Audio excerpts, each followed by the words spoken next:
Hi friends, welcome back to Tasty Treasures. ഇന്ന് ഞാനിവിടെ റെസിപ്പിയുടെ video ആയിട്ടല്ല കേട്ടോ വന്നിരിക്കുന്നത്. കറിവേപ്പില എങ്ങനെ കുറച്ചധികം ദിവസം കേട് വരാതെ സൂക്ഷിക്കാം എന്നുള്ളൊരു വീഡിയോ ആയിട്ടാണ് വന്നിരിക്കുന്നത്. ഇത് ചിലപ്പോൾ ഒരുപാട് പേർക്ക് അറിയുന്നുണ്ടായിരിക്കും. അറിയാത്തവർക്ക് വേണ്ടിയിട്ട് ഞാൻ ഈ വീഡിയോ ഇവിടെ ഷെയർ ചെയ്യുന്നത്. അപ്പോൾ നമുക്കിതെങ്ങനെ സൂക്ഷിച്ച് വയ്ക്കാം നോക്കിയാലോ. ഇതിനായിട്ട് ഞാനിവിടെ കുറച്ച് കറിവേപ്പില തണ്ടോട് കൂടി എടുത്തിട്ടുണ്ട്. അപ്പോൾ എപ്പോഴും നമ്മളിത് കുറച്ച് ദിവസം സൂക്ഷിച്ച് വെക്കാനാണെന്നുണ്ടെങ്കിൽ തണ്ടോട് കൂടിയുള്ള തന്നെ എടുക്കുന്നതാണ് നല്ലത്. അതിന്ന് അടർത്തി എടുക്കേണ്ട ആവശ്യമില്ല. ഇനി ഇതൊന്ന് നന്നായിട്ട് കഴുകി ആ വെള്ളമൊക്കെ ഒന്ന് കുടഞ്ഞ് കളഞ്ഞ ശേഷം നമുക്ക് ഇതേപോലെ ഒരു കോട്ടൻ്റെ ടവലിലോ അല്ലാന്നുണ്ടെങ്കിൽ പേപ്പറിലോ പരത്തി വയ്ക്കാം. അപ്പോൾ അതിങ്ങനെ പരത്തി വയ്ക്കുന്ന സമയത്ത് ഫാനിൻ്റെ ചുവട്ടിൽ വെക്കുകയാണെന്നുണ്ടെങ്കിൽ പെട്ടെന്ന് തന്നെ വെള്ളം പോയി കിട്ടും. അല്ലാന്നുണ്ടെങ്കിൽ നിങ്ങളിത് രാത്രി സമയങ്ങളിൽ കഴുകി പരത്തി വെച്ച് കഴിഞ്ഞാൽ രാവിലേക്ക് നന്നായിട്ട് ഡ്രൈ ആയി കിട്ടും. അതിനുശേഷം ഇതേപോലെ ഒരു കോട്ടൻ്റെ ടവൽ വെച്ചിട്ട് നമുക്കൊന്ന് ഒപ്പി കൊടുക്കാം. ഇങ്ങനെ ഒന്ന് ഒപ്പി എടുക്കുമ്പോൾ എന്താ വെച്ചാൽ അതിലെന്തെങ്കിലും ചെറിയ വെള്ളമയം ഉണ്ടെന്നുണ്ടെങ്കിൽ അത് മുഴുവനായിട്ട് പോയി കിട്ടും. ഇപ്പോൾ ഇത് ഒരുവിധം ഡ്രൈ ആയി വന്നിട്ടുണ്ട്. ഇനി അതിന് ചെറുതായിട്ടൊരു തണുപ്പ് നമുക്ക് ഫീൽ ചെയ്യുകയാണെന്നുണ്ടെങ്കിൽ ഈ ഒരു തുണി വെച്ചിട്ട് നമുക്കൊരു 10 മിനിറ്റ് കൂടി ഇങ്ങനെ ക്ലോസ് ചെയ്തിട്ട് വെക്കാം. അപ്പോൾ ആ വെള്ളത്തിൻ്റെ ചെറിയ ഒരു അംശം ഉണ്ടെങ്കിൽ കൂടി അത് ടവലിലേക്ക് പോന്ന് കിട്ടും. പിന്നെ നമുക്കിതൊരു 10 മിനിറ്റ് ഇങ്ങനെ വയ്ക്കാം. അപ്പോൾ അത് നന്നായിട്ട് കറിവേപ്പില ഡ്രൈ ആയി വന്നിട്ടുണ്ട്. അതേപോലെ തന്നെ ഈ തുണി ഞാനൊന്ന് ജസ്റ്റ് ഉണക്കി എടുത്തിട്ടുണ്ട്.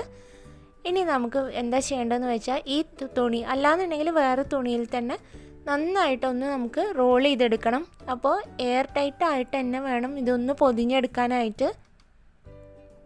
അപ്പോൾ അത് നന്നായിട്ട് എയർ ടൈറ്റായിട്ട് നമുക്കിതൊന്ന് പൊതിഞ്ഞെടുക്കാം. പിന്നെ ഒരു കാര്യം എപ്പോഴും ശ്രദ്ധിക്കേണ്ടതെന്ന് വെച്ചാൽ നമ്മൾ എപ്പോൾ ഇതിന്ന് കറിവേപ്പില എടുത്ത് തിരിച്ച് വയ്ക്കുന്ന സമയത്തും ഇതേപോലെ തന്നെ നല്ല എയർ ടൈറ്റായിട്ട് തന്നെ പൊതിഞ്ഞ് വയ്ക്കാൻ ശ്രദ്ധിക്കണം. ഇതിനുള്ളിൽ എയർ കയറിയിട്ടുണ്ടെന്നുണ്ടെങ്കിൽ ആ ഒരു വെള്ളമയവും വന്നിട്ട് കഴിഞ്ഞാൽ പെട്ടെന്ന് തന്നെ കേട് വരും. അതുകൊണ്ടാണ് അത് ശ്രദ്ധിക്കണം പറയുന്നത്. ഇനി നമുക്കിത് രണ്ട് ഭാഗവും ഇതേപോലെ ഒന്ന് ഫോൾഡ് ചെയ്തെടുക്കാം. ഫോൾഡ് ചെയ്തതിന് ശേഷം ഒരു പ്ലാസ്റ്റിക് കവറിലോ അല്ലാന്നുണ്ടെങ്കിൽ സിപ്ലോക്ക് കവറിലോ അപ്പോൾ അല്ലെങ്കിൽ നമ്മൾ സാധനങ്ങളൊക്കെ കടയിൽ നിന്ന് വാങ്ങിക്കുന്ന കവർ അങ്ങനത്തെ കവർ എടുത്താലും മതി. അതിൽ വെച്ചിട്ട് നന്നായിട്ട് എയർ ടൈറ്റായിട്ട് ഒന്നുകൂടി കവർ ചെയ്തെടുക്കാം.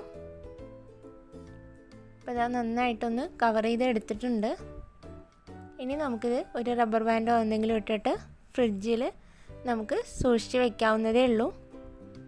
അപ്പോൾ ഫ്രിഡ്ജിൽ സൂക്ഷിച്ച് വെക്കുന്ന സമയത്ത് നിങ്ങളെപ്പോഴും ശ്രദ്ധിക്കേണ്ടതെന്ന് വെച്ചാൽ ഓരോ പ്രാവശ്യം എടുക്കുമ്പോഴും അതൊന്ന് ഇതേപോലെ തന്നെ ടൈറ്റായിട്ട് ചെയ്ത് തിരിച്ച് വെക്കാൻ വേണ്ടി ശ്രദ്ധിക്കണം. ഇങ്ങനെ സൂക്ഷിച്ച് വെക്കുകയാണെന്നുണ്ടെങ്കിൽ ഒരു 1.5 മാസം വരെ കേട് വരാതെ സൂക്ഷിക്കാം. അപ്പോൾ എല്ലാവരും ഒന്ന് ട്രൈ ചെയ്ത് നോക്കൂ. തീർച്ചയായിട്ടും നിങ്ങൾക്ക് ഇത് ഉപയോഗപ്പെടും. അപ്പോൾ ഇനിയും നമുക്ക് നല്ല പുതിയ ടിപ്സുമായിട്ട് കാണാം. വീഡിയോ ഇഷ്ടമായാൽ ലൈക്ക് ചെയ്യാനും കമൻറ്റ് ചെയ്യാനും ഷെയർ ചെയ്യാനും മറക്കരുതേ. ആദ്യമായിട്ടാണ് ചാനൽ കാണുന്നതെങ്കിൽ സബ്സ്ക്രൈബ് ചെയ്യാനും മറക്കരുത് കേട്ടോ. അപ്പോൾ നമുക്ക് പുതിയ നല്ല വീഡിയോസായിട്ട് കാണാം. Thanks for watching.